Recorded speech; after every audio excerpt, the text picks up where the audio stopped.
Welcome to the Private Practice with Soul podcast. My name is Dr. Brooklyn Storme, and I help private practice owners align their business back with their soul's calling, with their big vision and with their soul's purpose. Unlike other private practice coaches, I've traveled the world in search of spiritual resources, spiritual tools, education and information so that you can have the transformation that your soul desires and needs so that you can up-level your business. How much fun is this? I love it so much. Guys, if you're not already a member of the Private Practice Monthly Mentorship Group, please check out the show notes. I would love for you to be there. In the meantime, thank you so much for pushing play today. Let's begin. Good morning, everybody, and welcome to another episode of the Private Practice with Soul podcast. And today's going to be a super special one, I promise you that. Welcome to all of our new subscribers, and thank you to everybody who pushed play on another episode. Okay, so here's the background to today's episode just before I get started. I wanted to share with you something that was really, really transformational, and it was something that really helped me. It's part of my journey. And I was sitting here and I was thinking, this is really personal, this is really private, and I don't want everybody to know about my private stuff. And so I started to write out what I'm going to share with you as a de-identified story, kind of like a case study. But as I was writing it out, it just wasn't flowing in the direction that I wanted it or needed it to. And it just felt really clunky and off. And then I thought, well, why don't I just share what my experience was? Because I'm sure there might be, we've got, 1,300 subscribers to this show. And then we have, over 7,000 plays, nearly 8,000 plays of the episode. So I'm sure somebody's going to be in a similar position, and I'm hoping that what I'm about to share with you lands for that person who really, really, really needs to hear it. For everybody else, I think there's absolutely value in what you're going to hear today, because you will see that we're all human. We all have fears. We all have ancestral stories. We all have soul stories. And they affect, not only what's going on in your business, but what's going on at home as well, like in your other worlds outside of business, your family world and your friendship world and, all your hobbies world and all those other worlds. Anyway, so let me all I'm going to do is I'm just going to speak off the top of my head here as if you were here. And if you have any questions, of course, just email me. I'm happy to talk about this stuff, really. Okay. So what happened was I decided that I was going to book a call with somebody who, is very connected to source, right? And because I love this stuff, right? Who doesn't? I'm so curious and I want to know how it all works. And anyway, this lady, I don't know if you've heard of Esther Hicks. So Esther Hicks was married to a man called Jerry Hicks, and the background with those two is that Jerry was really, really inspired by something called the Seth stories. And the Seth stories were the transcriptions of a lady who believed that she was connecting with this other entity called, I promise you this isn't going to be woo today. I'm just giving you the background. Just bear with me. With this entity, if you like, this energy called Seth. Anyway, Jerry got really interested in all of this, and then he wanted to learn how to channel and everything, right? And he was talking to Esther about it, and Esther was like, I'm not interested in that. Like, that's BS. I'm not, not a fan. Don't talk to me about it. And anyways, but because they were married, she was very supportive. She went along with him to all of these. I think he was present when this lady was channeling Seth even. And anyway, his interest in this just became almost obsessive. He really, really, really wanted to be able to have this gift of channeling. And so he started really studying that and talking to Esther about it, and Esther wasn't interested at all. And then what happened, and I'm probably going to get this story wrong, but it was something quite random, like she was dictating oh no, he was dictating to her, and she was sitting down at the typewriter, and she was just typing out his words as he was speaking. And then I think what happened was she just started typing all this stuff, and she didn't know where this stuff was coming from, but the stuff that she was typing was brilliant. And and then there was another time where they would meditate for like hours and hours and hours. So they would both sit in these recliners in their lounge room, and they would both meditate for hours and hours. And Jerry was trying to, channel as part of his meditation, but Esther wasn't. And Esther started getting downloads from Source or something. And anyway, it's quite sad when you think about it, isn't it? Because Jerry really wanted to have this experience, was trying his best. She didn't, and she ended up channeling this collection of energies called Abraham. So anyway, the reason I'm telling you that is because this lady that I connected with says that she also channels a collection of entities called something else. I don't know what. So I was curious, right? And so when I became aware of her, I was like, yeah, I'm going to give this a go. This is going to be fun, and this is going to be, great.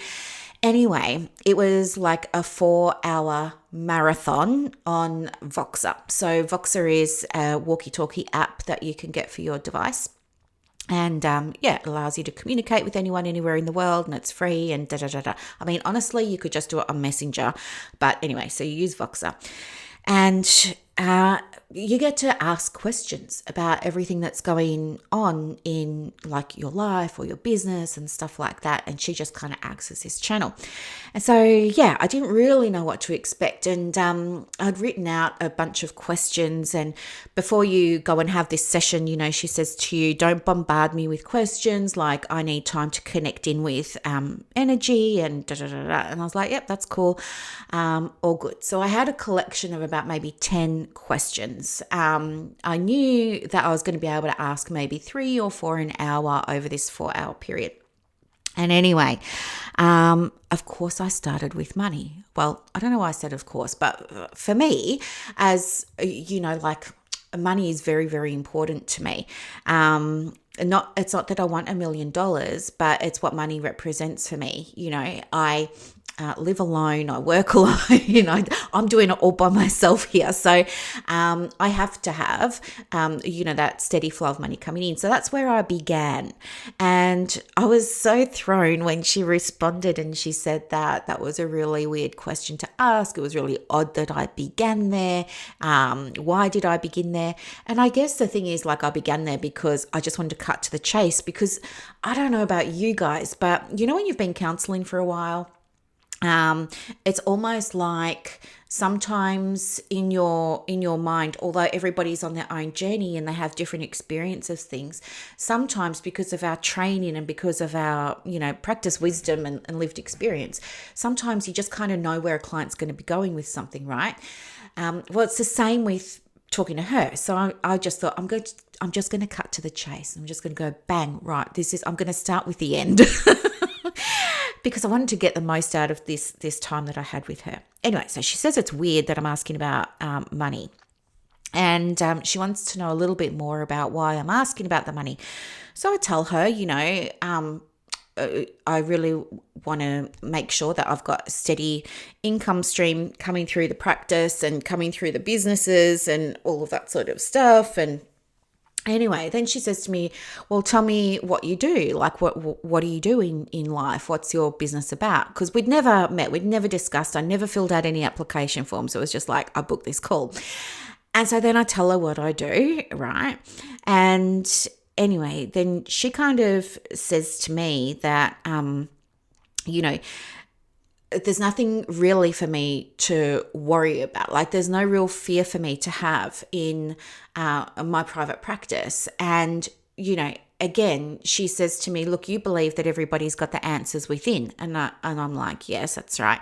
And she says, well, you also have the answers from within. So I want you to really reflect on, how you can access those answers for yourself. And I was thinking, yeah, all right. And she's like, you help your clients and people that you work with do this, but you have to remember to do it for yourself too.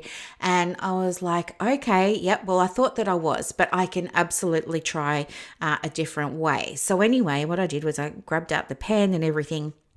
And then, what came through for me was really like that sense of safety. Like I really, I guess, look, there's been some experiences in business, as many of you are already aware of, so I won't belabor the point. But when I first started talking about spirituality, it was really unpleasant in my professional community at the time, like the kickback that came from that. But at the same time, it kind of just affirmed for me that I was on the right path for me, right? So I kept doing it. And then what happened was there are a couple of other incidents that made me feel like questioning my path over the last few years. Things like, I guess, Medicare, for example, for those of you who work in the Medicare system. And I was thinking to myself, I can't do this, and I'm going to have to release Medicare. So I ended up releasing Medicare, and that was a hurdle, as many of you know. Like it's you need to feel confident that you're going to be able to call in, finances from other sectors, don't you? And so the way that I navigated that was by really anchoring back into trusting in the universe and trusting that the universe was conspiring to support me, and trusting that my success was going to be absolutely inevitable, and it has been.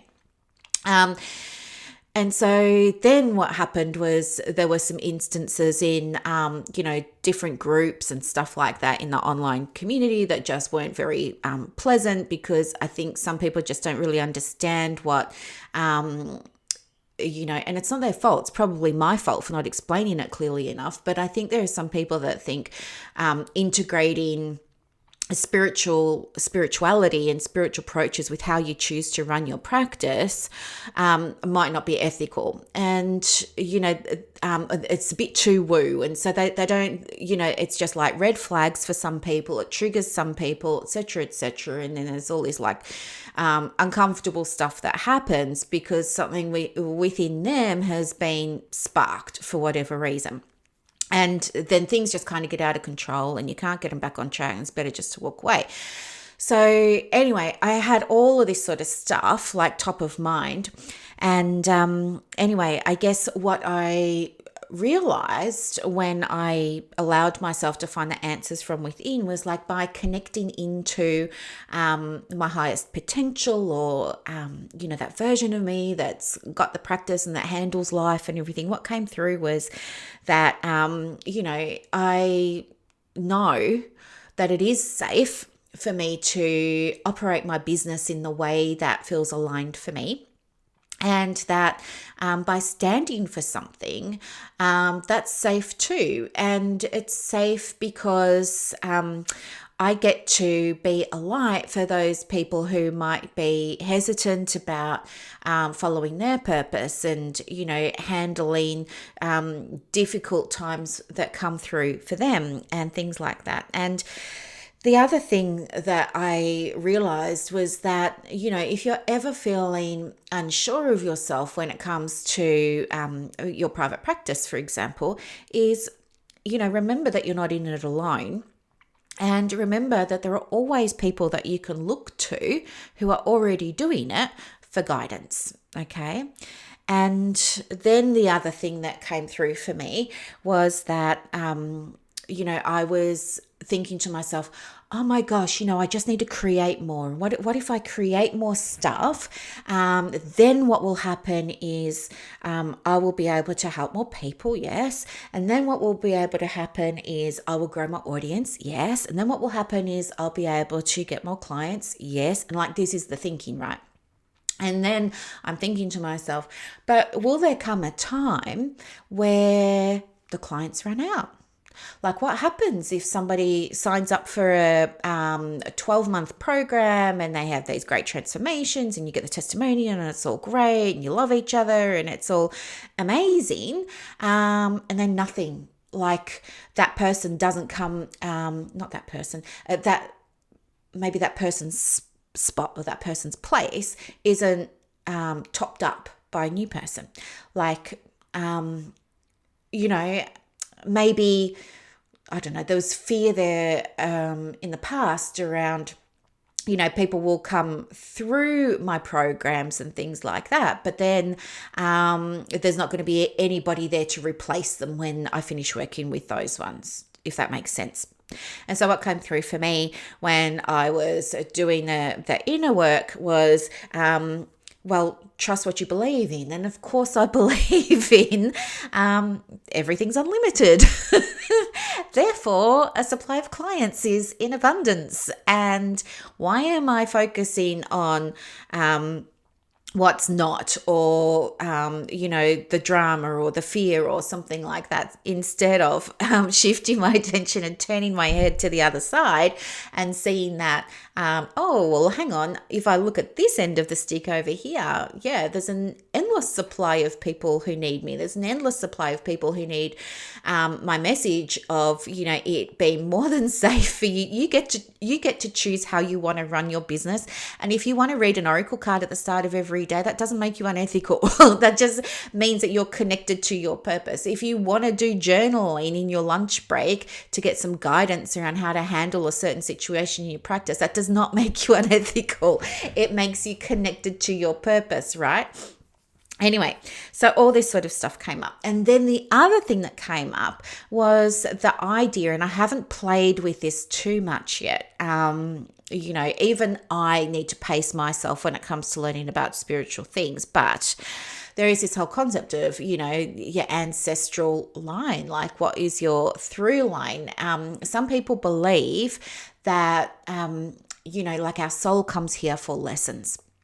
And I like to believe in that because I think it gives the challenges meaning.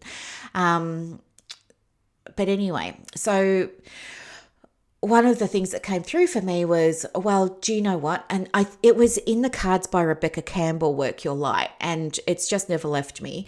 She's got a card there that reads, you've been training for this for lifetimes. And now I'm starting to think, well, maybe this is true. Like maybe I've got a through line in my energy from ages ago around safety and security. And maybe these things that happen are, my soul saying, hey, Brooklyn, here's a pattern and come on, girl. Let's freaking break this pattern. Like how many more lessons do you need to break this pattern? And so then I was saying to this lady who does a channeling, hey, maybe this is what's going on, da, da, da, da. And she's like, yes, you hit the nail on the head. And we all have these patterns. And even though you've done the work, sometimes by doing the work, you uncover more stuff. You know what I mean? Like when you start processing all that inner fear and doubt and questioning and all those things, it doesn't mean that you've finished. It just means you get to go deeper.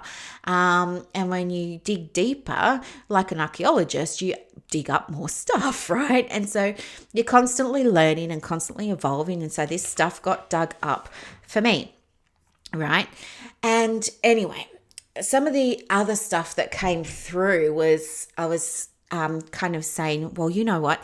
I was just thinking like if I created more and more and more for all of my groups, and if I created more and more and more for my audience, like if I just made more freebies, and if I just added this into my courses, and if I just added, if I'm uploading stuff into my groups all the time and giving them more free stuff, and if I just keep doing all of this stuff, then everything's just going to work out fine. And what I realized was it's not about how much stuff you've got. What was going on was, honestly, between you and I think I was just getting ahead of myself. Really, truly getting ahead of myself. I mean, let's be honest here. I released my registration as a psychologist on the 1st of September last year. So I haven't even had 6 months to, fully give roots to this business, right? This business was going, I had the psychology practice side by side with the coaching and the consulting business, right? So I was half in each of them, if you like 2 days in one, 2 days in the other, and then my day to work on them both. But now I've got that time from psychology where I can work on the actual business now. And so I guess because I've got this extra time, if you like, to focus on my heart's desire and on my bliss, which is in serving my private practice clients. What was I going to say? I've just lost my train of thought. That I was like, wow, I've got all this time and I could just create. I'm going to create a course and I'm going to create this and I'm going to write that and I'm going to do this blog post and da-da-da-da. I was just sitting here being in my masculine energy sometimes, allowing myself to be in my feminine energy sometimes, doing the work sometimes, allowing myself to receive sometimes. And my focus has been on, we're back to that word from Wednesday's episode about serving, which, is a trigger for me. I don't like that word, but helping people. And so what I came to realize for myself was that I think I've just been getting ahead of myself because I was in a space where I thought, right, you're doing so much more work on the consulting and coaching side of things. Therefore, you should be like tripling or quadrupling your results in that business now. And that wasn't happening. I mean, as I said, keep in mind, it's not even been 6 months. And then I was like, okay, let's connect in with myself again and keep playing with this idea. And I love the idea of seasons. And I was thinking to myself, okay, how can my framework or, how can I give context of seasons to what's been going on? And what I realized was, in the first stages of any business, you're going to be, preparing the soil and planting the seeds, right? And that's all like important work, isn't it? And so think about what that might look like for you in private practice. What does those of you who are just starting, this is a time for you to be preparing the soil and putting nutrients in that and making it, really viable to accept the seeds that you're going to plant, and you're going to water those seeds. And then what's going to happen is over time, like maybe a couple of months, those seeds are going to turn into little seedlings, and then those seedlings are going to turn into maybe little shrubs or something like that. Let's say you planted Christmas trees.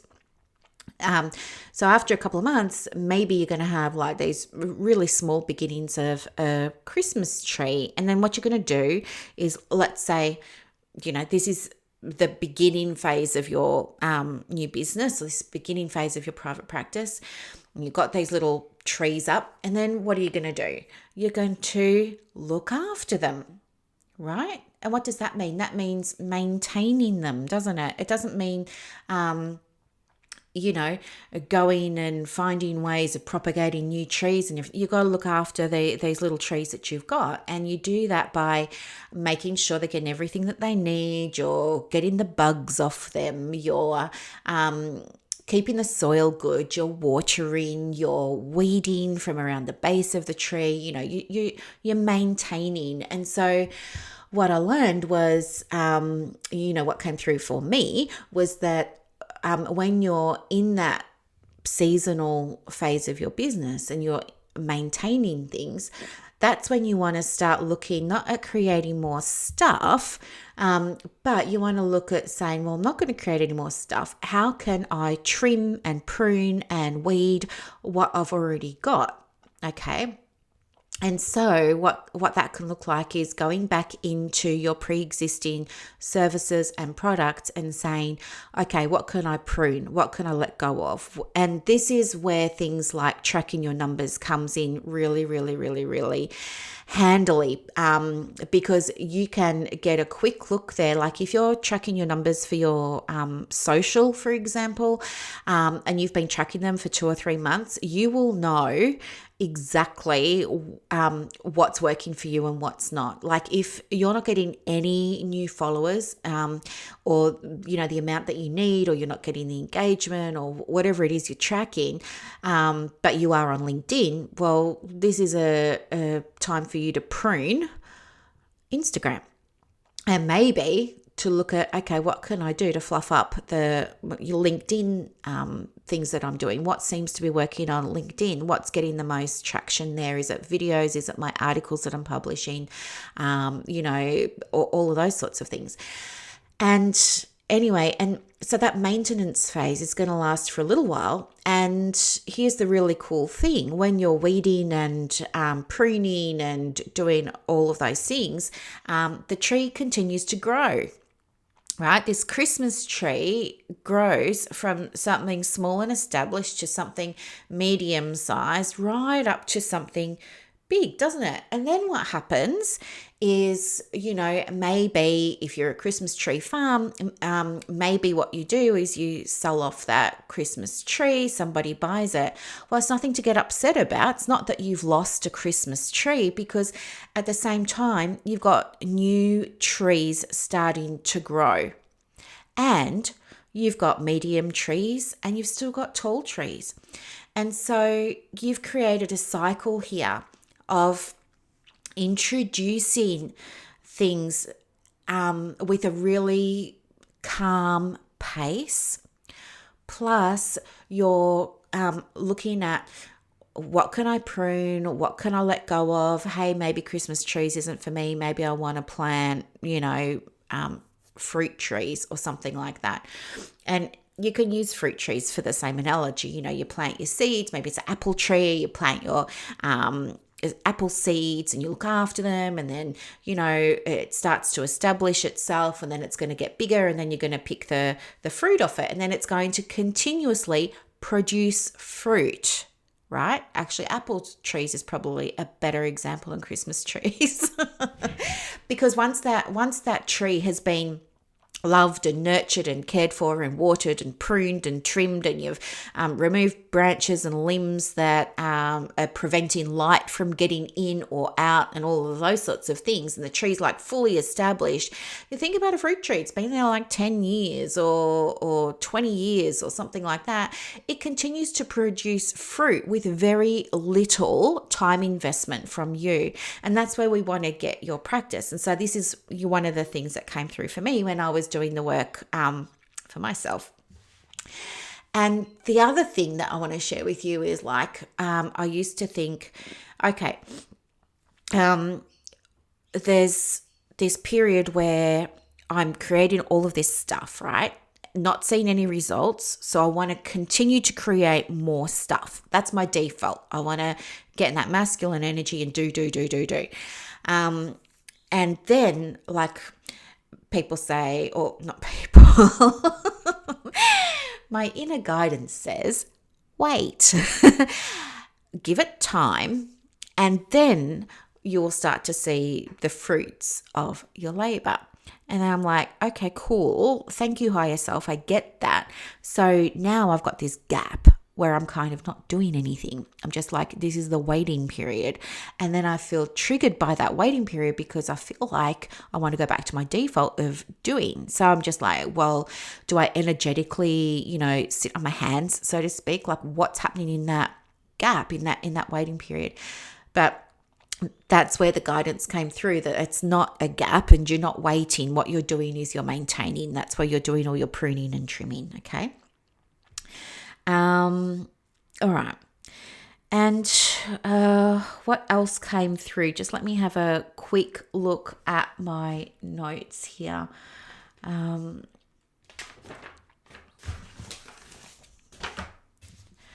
Okay.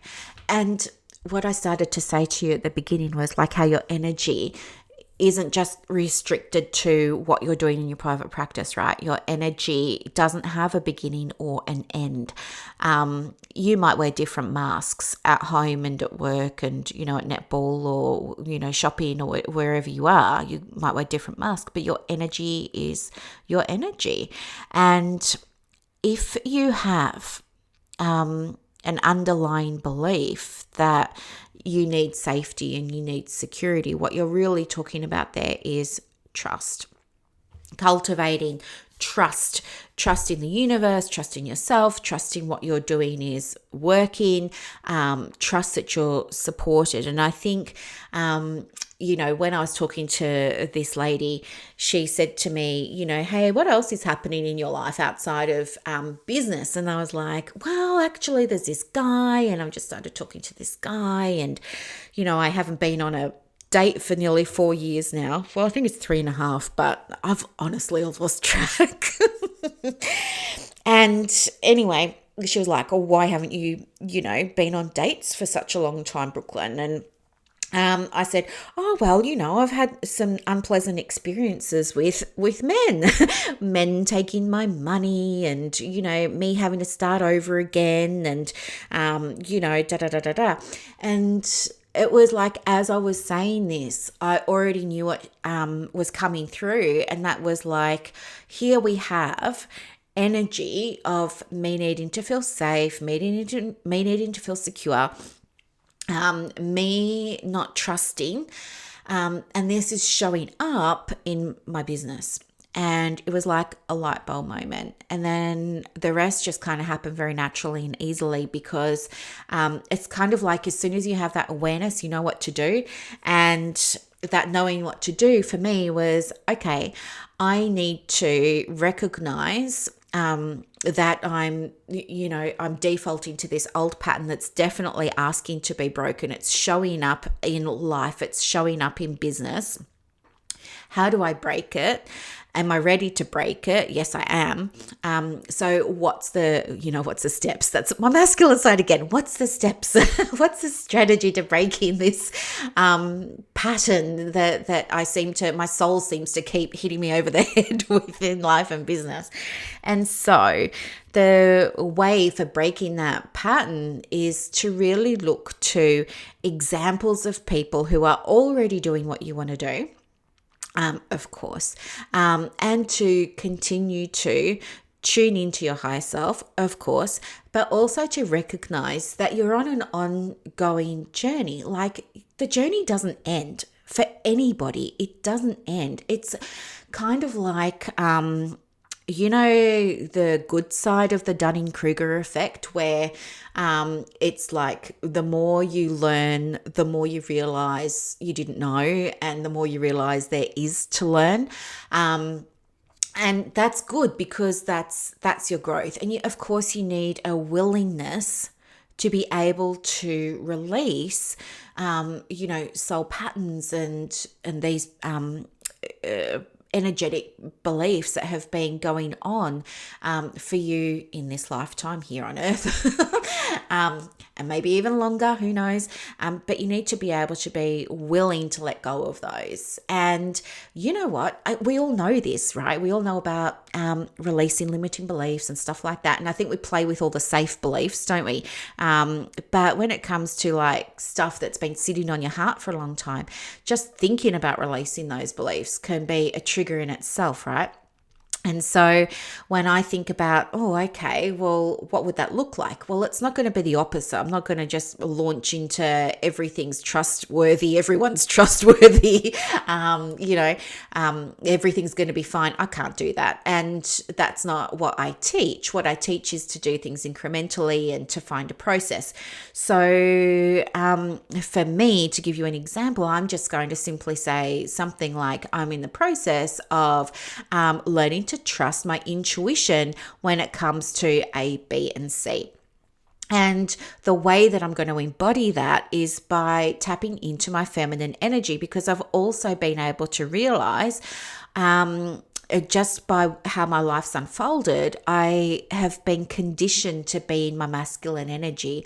Like I've had to provide for myself since I was little. I've had to provide for others since I was little. I was responsible for myself and for others since I was little. And I mean, 12 years old, that little. And so And then even moving into helping professions, kind of being responsible for others, even though they're on their own journeys. But you still have a responsibility, don't you, to be a good guide and be a good support for them and all those sorts of things. And so thinking about how could that look differently, and what could trust look like if I were able to trust in A, B, or C, or if I were able to feel safe and secure with A, B, and C, what would that look like? And allowing myself to really tune into those body sensations rather than being in my head and live in my head, allowing myself to really tune into my body and say, where am I feeling this in my body? What is sitting here in my body? What does that look like? What does that feel like? What needs to happen in order for me to shift this energy? And from that space, that's where transformation comes.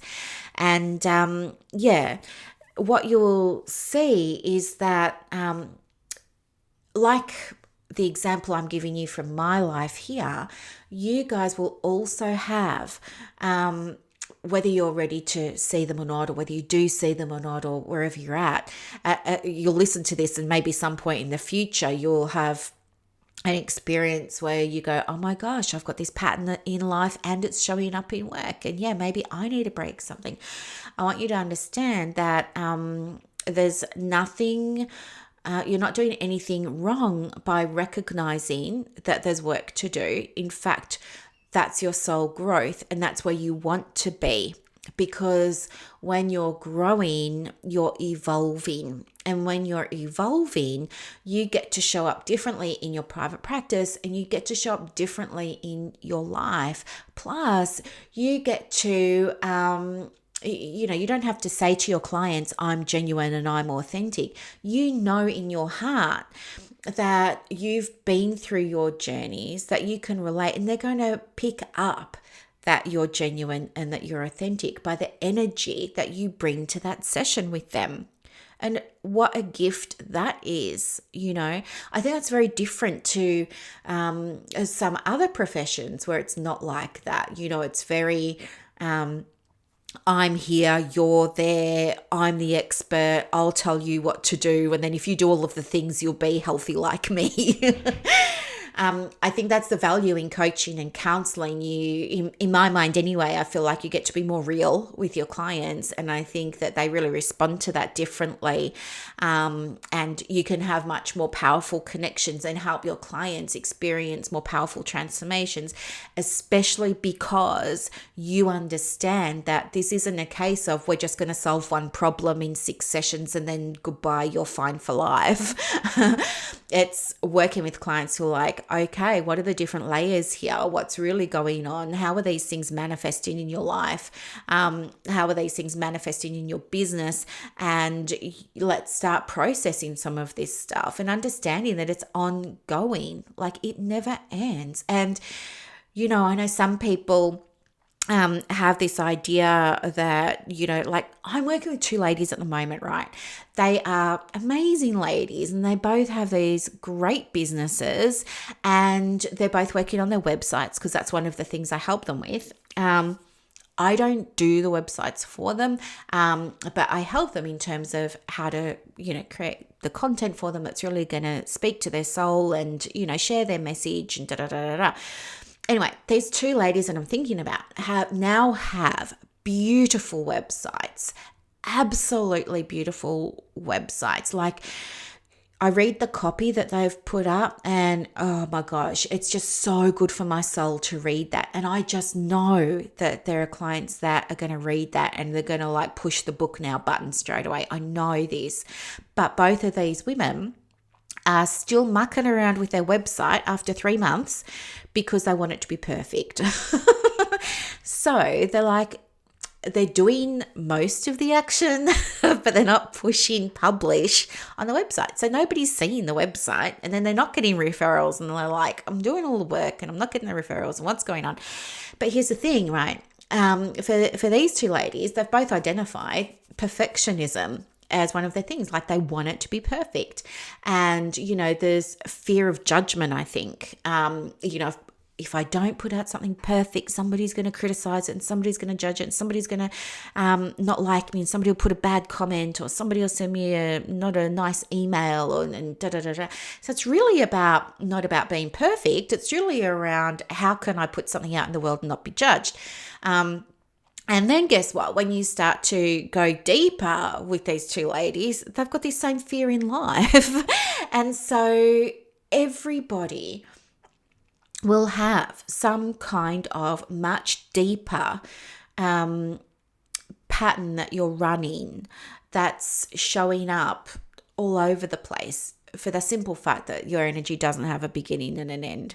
And so while you're doing some of that other work, processing a limiting belief here and a limiting belief over there and working on your money mindset here, you're doing all that very left brain logical type stuff.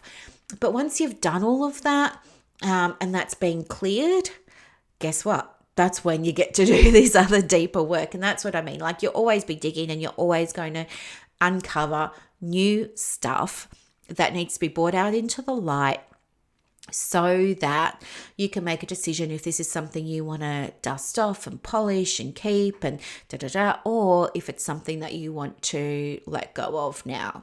Okay. And so the message that I want you to take away today is that it's okay to have things that you're working on what feels like a very personal level, because it's highly likely that whatever you're working on at a personal level is going to impact the practice, and vice versa. Whatever you're working on energetically with the practice, however you're showing up in there and your fears there and your concerns there are also going to be mirrored in life outside of the practice. And there's nothing wrong with that. It's more about get out of your own way and let's look at what you need to have happen in order for you to feel okay and safe to, unpack it all. So I just wanted to share that with you because I felt like, other private practice coaches don't talk about some of this, do they? But I know you guys are doing the work yourself. And so I wanted to show you that even as a coach and a consultant, it doesn't stop for me either. Like I'm constantly doing the work too. And so the lesson that I learned was, about patterns asking to be broken. You have to be ready to see those patterns. The other thing is, although you're doing the work, like I'm always doing the work on myself. Every day I'm journaling and I'm meditating and I'm doing all of this, but it's another example of why you do need to connect with somebody else that can help you see your blind spots. And this is what I talk about all the time, isn't it? Like this is why you need a supervisor or a mentor or someone like that. You might feel like you're doing all of the work. And you are doing all of the work, but sometimes you need somebody on the outside to help you see what you're not, if that makes sense. And so if you're interested in what supervision with me could look like, then I absolutely invite you to check out my website. The address is resources.brooklynstorm.com. I'll pop the link in the show notes for you. Plus there's some free stuff in that private practice hub that I've created for you. So I hope this landed for you. I'd be very interested to hear your thoughts, and if anything's, if you've had a light bulb moment as a result of this episode or what's come up for you. I know it was a bit longer. Sorry, guys. I just wanted to, really share that it's okay for you to keep doing the work. There is no end point. You're on a journey, okay? All right, my lovelies, have a beautiful Saturday. I will talk with you on Wednesday. Those of you who are in my membership group, so excited for our challenge on Monday for, working in alignment. I can't wait for that. Those of you who are in the method, Remember to let me know how you're going with your planning in soul alignment and creating your soul maps. And those of you who are in the Australian Counsellors in Private Practice online group, congratulations. We've hit nearly 100 ways to make money as a counsellor in private practice. I'll be putting all of that together for you in a PDF. So that you can use it and draw upon it. And I think what's going to happen is you'll be very inspired at seeing what's real, and that there's no excuse for you not to be making any money in your private practice, regardless of where you're starting. So you can make that money, you can invest that money in your supervision or courses or coaching or PD or whatever it is. The money is there. You just have to get out of your own way. All right, guys, have a great Saturday. Talk to you later. Bye.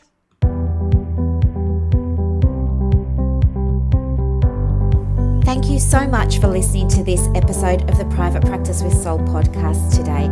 If you're looking for clarity, if you need help with branding, your processes, and bringing everything into alignment with your soul's purpose for your private practice, head to the show notes and click the link for more information about the Private Practice Monthly Mentorship Group. You are going to love it. I can't wait to see you in there. Thanks so much for listening. Bye.